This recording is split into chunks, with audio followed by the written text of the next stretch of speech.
Ahora me gustaría hablar, ya volviendo a ver hacia lo interno, hacia el trabajo, le digo yo, ministerial, hacia el interno, el equipo. Dijiste que no necesariamente el equipo de plantación va a ser el equipo de liderazgo, pero tú dirías que se necesita un mínimo de equipo o de staff o base mínimo a la hora de empezar ese equipo de plantación. ¿Dirías que necesita gente que tenga habilidades o facilidad hacia ciertas áreas para empezar, o simplemente gente que te acompañe con esa visión y después vemos las habilidades? ¿Cómo dirías tú? Creo que hay ciertos roles claves importantes en la plantación. En el caso de Monterrey, ¿verdad? En el caso de Monterrey hubo, dos personas claves o dos roles claves. Uno era lo que conocemos en este mundo nosotros como el SPD, ¿verdad? Que es ese programador o ese que está encargado de los domingos, de armar la experiencia del domingo, de que la experiencia del domingo sea la experiencia del domingo, ¿no? Una persona que nosotros acá en Monterrey y en Ciudad de México, en ambos lugares nosotros contamos con él, con ese espíritu en el proceso de plantación. Yo pienso que esa es una persona, híjole, sumamente clave. Yo diría que tal vez sea la primera persona que deberías tener en tu plantilla.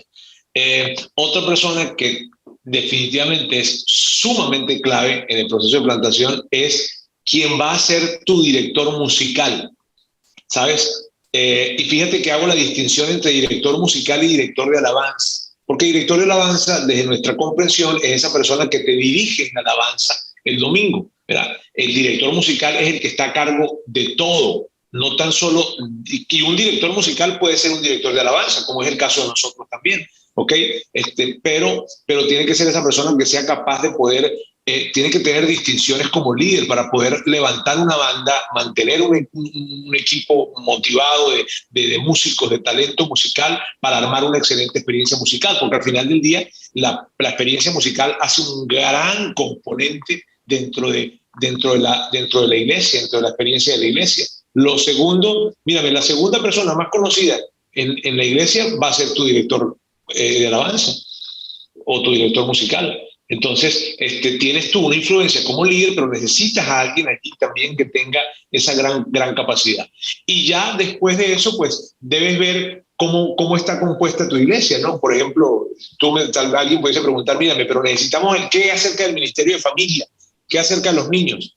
Pues dependiendo de cómo esté conformada tu iglesia, porque si tu iglesia es una iglesia muy joven, ¿ok? Y estamos hablando de que son puros millennials, por decirte algo, en donde la gran mayoría tal vez no están casados, o no tienen hijos, pues no hay mucha necesidad de estar impulsando esto. Eso te lo va a decir la gente que estés alcanzando.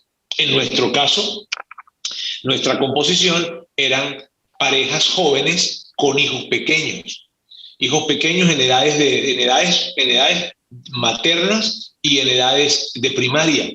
Entonces, principalmente, esos fueron los ambientes que nosotros abrimos inicialmente armando equipos. ¿Por qué? Porque nos lo exigía la gente que estábamos queriendo alcanzar y que estábamos alcanzando. Yo recuerdo que una oportunidad alguien llegó y tenía una hija adolescente y me dijo, mira, ¿qué hay para adolescentes acá? Híjole, en este momento no hay nada. Va a haber, y le decía, va a haber, claro que va a haber porque lo vamos a hacer, lo vamos a lograr, pero en este preciso momento no tenemos nada porque no hay muchos adolescentes, era 2, 3 si acaso, eran muy pocos, porque eran ya, tú sabes, el que tiene un hijo adolescente pues ya es una persona un poco más grande, ¿no? Ya está, normalmente ya está en los 40, en fin, normalmente. Entonces, dependiendo de la gente que estés alcanzando, va a ser las áreas que necesitas ir levantando. Pero en términos de contratación y gente del equipo, inicialmente, SPD definitivamente y un director musical. Sí. Bueno, ahí ya me mataste 2 preguntas de un solo. Ahora bien, con respecto al liderazgo, tú hiciste una diferencia al principio que me llamó mucho la atención. No es lo mismo el equipo, no necesariamente es lo mismo el equipo de plantación que el equipo de liderazgo. A la hora de conformar ese equipo, a la hora de ya, cambiar de equipo de plantación a equipo de liderazgo, eso fue algo que escogiste primero dentro del equipo de plantación a ver quién podía ser parte de ese equipo de liderazgo. Lo trajeron de la iglesia, digamos, en el caso de ustedes, de Saltillo, o era indiferente. Empezaron con los voluntarios para buscar en ellos gente para el equipo de liderazgo, o de qué manera levantaron ustedes ese equipo de liderazgo, o cómo recomendarías tú ir levantando ese equipo de liderazgo. Tú sabes, los líderes. Entonces, en el equipo de plantación que armamos nosotros, pues los líderes florecían. El liderazgo florece. O sea, tú pon a un equipo a jalar y tú vas a ver quiénes van a ser los líderes, porque ellos mismos van a levantar la mano, ellos mismos van a hacer que las cosas sucedan, ellos mismos van a tener iniciativa. Y cuando tú ves esas personas que tienen iniciativa, que hacen que las cosas sucedan, que convocan a otras personas, que logran que haya otras personas que vengan a ayudar, que mueven a la gente, que traen esa energía, tú dices, pues nada, aquí están esos líderes que yo necesito dentro del equipo. Entonces, el equipo de plantación, Charlie, se convierte inclusive como una especie de prueba para poder ver cuáles son esos líderes que tú vas a querer. Además, te permite conocerlos, porque cosa difícil y cosa complicada es trabajar con alguien que tú no conoces, ¿no? Además que es un riesgo. O sea, es un riesgo para esa persona y para ti, porque imagínate, no colocas en una posición para ganar a una persona que no se sienta a gusto trabajando contigo, que no haya esa química de alguna manera para trabajar juntos. Entonces, el equipo de plantación permite el tiempo necesario para que madure ese liderazgo que está allí, para que madure esa química que está allí, ¿verdad? Y entonces tú puedas ir viendo, mírame, aquí este es un líder, ella es una líder, él, en fin, y entonces ahí lo vas a ir armando. Pero para mí es un tremendo, es una tremenda herramienta, pues. Porque lo que yo he visto muchas veces, Charlie, es que la gente se precipita a dar nombres, roles, posiciones de liderazgo. Inclusive el mismo Pablo le recomendaba a Timoteo, no sé si recuerdas, ¿verdad? En donde le dice, no te precipites a colocar personas en autoridad. Entonces, no nos precipitemos nosotros en querer colocar a gente en esos lugares de liderazgo como tal. No, involúcralos a todos en un equipo de plantación. El que va a liderar porque eso va a salir, eso se va a presentar. Sí, casi como ese equipo de plantación funciona como un filtro para poder diferenciar los que están por la visión y los que están por una posición, en cierta manera. Entonces, creo que queda muy bien. Ahora bien, hablando de presupuesto, tú hablaste de si la gente está viniendo, si los recursos están ingresando. Yo me acuerdo que mi experiencia en Open House, allá en Costa Rica, cuando empezó, la gente se acercaba y decía, a ver, ¿esto cómo se paga? Porque esto nos gusta, pero... Y era la forma de tica de decir, puedo colaborar, ¿verdad? Porque hay algo que se puede hacer. Tal vez no montos, pero para ustedes, tú dijiste que Saltillo de alguna manera les ayudó, ¿qué áreas o qué era lo que ustedes veían a la hora de pensar en dinero? O sea, que a la hora de hablar de presupuesto, ustedes buscaban a lo que venga, lo vamos repartiendo, o tenían objetivos claros. ¿Cómo manejaban ustedes eso? Hicimos un presupuesto de lanzamiento y un presupuesto de operación. Para poder lanzar, ¿cuánto dinero necesitamos?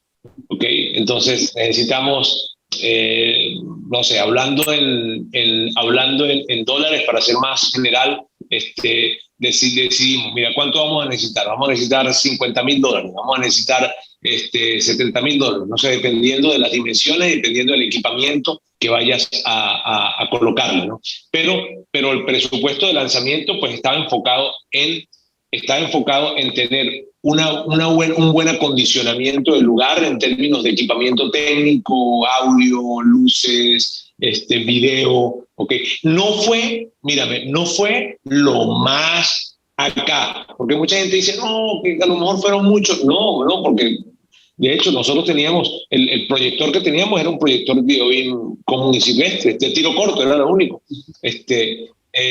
Y recuerdo que la gente no podía creer qué bonito quedó el stage con unas cosas que hicimos en madera blanca y con unas luces que se pintó todo y se iluminaba. Y, okay, o sea, el que es creativo es creativo. Yo no soy de eso.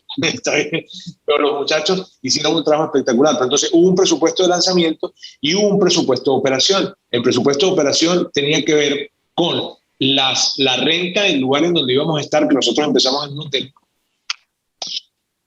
Importante que tiene que estar presente en ese presupuesto de operación y que no puede ser negociado si tú quieres que las cosas funcionen muy bien. Es el presupuesto para pagarle a ese pastor que va a estar allí. O, perdón, en su defecto, para pagarle a esa persona que va a estar trabajando con ese pastor. Porque en nuestro caso de Monterrey, ¿verdad? Yo me vine a estar a tiempo completo. Y eso pues, requería un enfoque total para mí. De hecho, una de las grandes cosas que yo creo que fue muy, muy positiva para nosotros poder haber lanzado fue lograr que hubiese el dinero necesario para poder cubrirme a mí y a mi familia. Eso porque me ponía a mí a pensar en lo que tenía que pensar. Eso es muy importante. Sin embargo, en Ciudad de México iniciamos de otra forma. En Ciudad de México tenemos un pastor que es bivocacional, es un pastor que trabaja en la empresa, ¿verdad? Un ejecutivo, pero al mismo tiempo un líder. Lo que hicimos fue colocarle a él a un par de líderes muy fuertes, muy buenos, líderes que son muy, muy buenos, a trabajar con él, para que entonces le ayudaran a hacer la ejecución, ¿viste? Y a estar todo el tiempo en la ejecución e inclusive en lanzar visión con diferentes equipos, en lanzar conversaciones, en abrir conversaciones con personas, en fin. Entonces, pero yo digo que una cosa es presupuesto de operación y debes saberlo. Entonces, tú sabes, tú agarras y tú calculas el presupuesto de operación y tú dices, mira, para que una iglesia pueda caminar, nosotros necesitamos, qué sé yo, vamos a necesitar $10,000 mensuales. Un ejemplo, necesitamos necesitar $5,000 mensuales. Ok, pues entonces enfócate, eso para ti va a ser una meta y vas a apuntarle entonces a que tú llegues a poder generar ingresos de alcanzar lo más cerca posible esa meta, lo más cerca posible. Y me gusta eso que voy a brincarme una pregunta porque me gusta esto que tú estás diciendo. Creo que el hecho de tener un objetivo, de tener claro lo que quieres, de tener ese presupuesto, inclusive te facilita más a la hora de hablar con gente o visionar con gente con respecto al dinero. A la gente que se acerca o muestra interés, la gente va a saber, ¿qué es lo que ocupan? De ahí no, lo que usted quiera, o no, queremos, si no, es que tenemos un plan, tenemos un objetivo, queremos hacer las cosas bien, y yo creo que eso también le da mucha seguridad a la gente, a las personas cuando están pensando en ser parte de algo así, ¿verdad? Entonces, inclusive creo que eso ayuda a que sea mejor esa conversación a la hora de hablar de dinero. Cuando tú ves a alguien que te está mostrando un plan, que te está mostrando que hay meta financiera, que te está mostrando que hay un orden, que te está mostrando que hay un presupuesto, te da confianza a ti. De decir, a ti como donador, a ti como persona que quieres dar de los recursos, y dices, mira, esta gente sabe lo que está haciendo. Esta gente está ordenada. Y tú sabes, donde hay orden, tú quieres colocar tu dinero en donde hay orden, ¿verdad? En donde hay estructura, en donde hay un plan que se está chido. Entonces la persona que está allí y que tú le dices, mira, sí, claro que sí, tenemos un plan y tenemos un plan porque tenemos un presupuesto para lanzar, tenemos un presupuesto operativo, tenemos que llegar a ese presupuesto, en fin. Ahora, ese presupuesto, te digo, va a ser más o va a ser menos dependiendo de la realidad de cada lugar. ¿Por qué? Porque puede pasar lo mismo. O sea, si tú vas a lo que nos pasó a nosotros en Ciudad de México, el presupuesto fue diferente porque no estábamos teniendo un pastor dentro de esa plantilla, dentro de esa nómina. Entonces estábamos teniendo dos recursos muy buenos, líderes muy buenos, pero no estábamos teniendo un pastor que probablemente iba a ser un recurso un poco más alto en términos de económicos. Y volvemos al principio de la conversación donde dijiste que lo primero es el líder.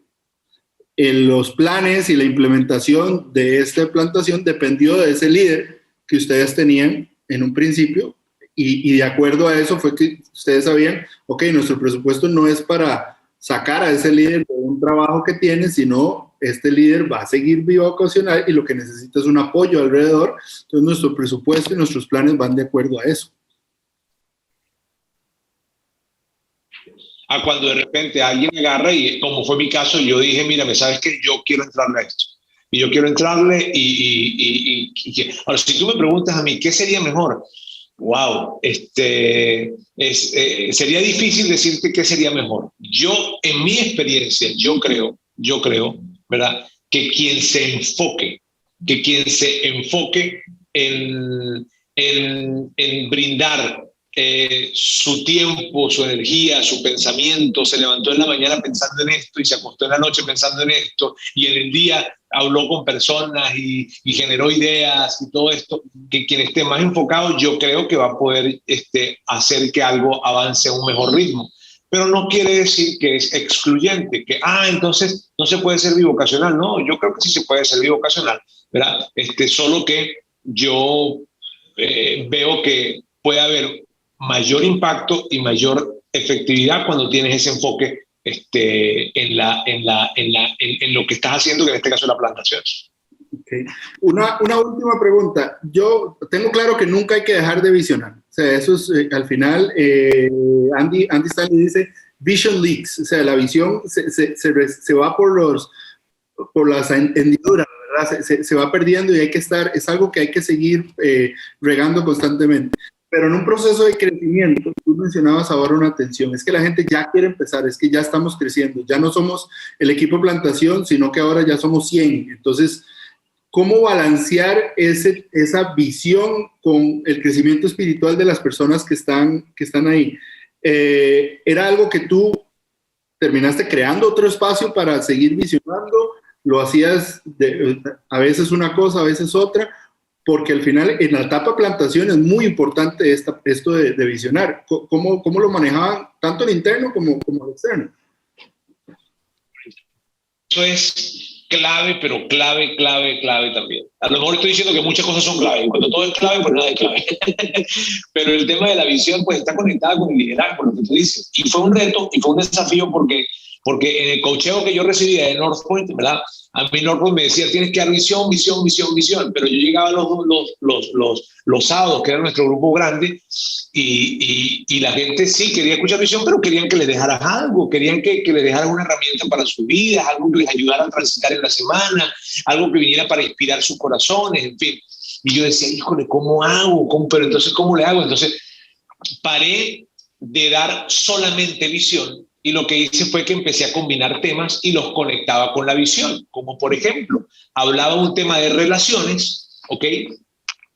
La importancia de las relaciones, de tener relaciones saludables, de que tú tienes que estar saludable para poder tener entonces relaciones saludables, que la vida se trata de relaciones, en fin, Y luego, al finalizar, yo tomaba como unos 10 minutos, no menos de 10 minutos, para conectarlo con la visión. Y entonces decía, mírame, en nuestra visión como iglesia, nosotros creemos que las relaciones son críticas cuando se trata de la fe, ya no meramente o acerca de la vida como tal, sino acerca de la fe, que nuestra fe va a poder ser alimentada, fortalecida, dependiendo de las relaciones. Por eso, en el modelo de iglesia que nosotros queremos construir, vamos a querer permitir o vamos a poder impulsar comunidades pequeñas, grupos pequeños en donde las relaciones estén presentes, en donde, entonces, tú sabes, buscaba conectar. Cuando hablaba, en algún momento les hablaba acerca de cómo tomar decisiones, ¿no? La manera sabia de tomar decisiones. Y entonces, luego de que les hablaba acerca de esto, al final les decía, mírame, así como tuviste el día de hoy, que fue una enseñanza muy práctica para tomar decisiones en tu trabajo, en tu familia, en tus finanzas, en tu salud, en fin, una de las características que va a tener esta iglesia que queremos hacer y que queremos hacerla contigo es la enseñanza bíblica práctica.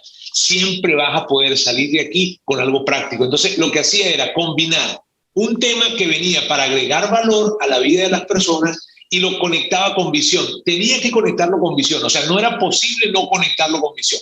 Si yo no lo conectaba con visión en una fase de plantación, híjole, estaba perdiendo el tiempo. porque estaba simplemente dándole comidita a la gente allí, dándole algunas herramientas, pero no los estaba ganando a lo que tú querías hacer. Entonces, ahí yo les decía y les daba algo, pero los retaba y los desafiaba. Señores, vamos a hacer esto juntos. ¿Te gustó? Chido. ¿Qué te parece si hacemos esto juntos para que más gente llegue, para lograr a que más personas se puedan ser alcanzadas? Entonces, era más o menos esa la forma en cómo lo hacía. En los grupos grandes y en las conversaciones con la gente. Claro, eso era hablando con ellos. Cada conversación era una conversación para dar visión. Yo recuerdo que ese dibujito que en ese momento era el dibujito, tú sabes, que agarrabas una servilleta y hacías 3 círculos y le colocabas C, ¿verdad? Entrada, sala, cocina, y colocabas flechitas allí. Ese dibujo yo me cansé de hacerlo, ¿verdad? Lo hacía en automático, con los ojos cerrados, en fin, dormido lo hacía, porque eran mis conversaciones, las conversaciones que yo tenía uno a uno, porque tienes que tener, en el momento de plantar, tú tienes que estar lanzando visión todo el tiempo y tienes que tener muchísimas conversaciones uno a uno, con gente que se acerque y que te dice, oye, me queda cerca de esta iglesia, claro que sí, vamos a vernos esta semana, tomemos un café y quiero hablarte de qué se trata esta iglesia. Y cuando alguien preguntaba, oye, qué interesante, qué padre, qué no, esta semana quiero verme contigo, porque tú estabas lanzando visión, y tienes que hacerlo sumamente bien, porque entre mejor lo hagas, vas a permitir que esa persona se convierta en un promotor también de la visión que tú estás lanzando. Entonces, eso era más o menos la forma como lo hacíamos. No, muchísimas gracias, Roberto. Creo que lo que has estado conversando hoy sobre este tema de la plantación, estoy seguro que va a ser de mucha influencia, de mucho apoyo para muchas iglesias, y la verdad es que te agradecemos mucho por este tiempo.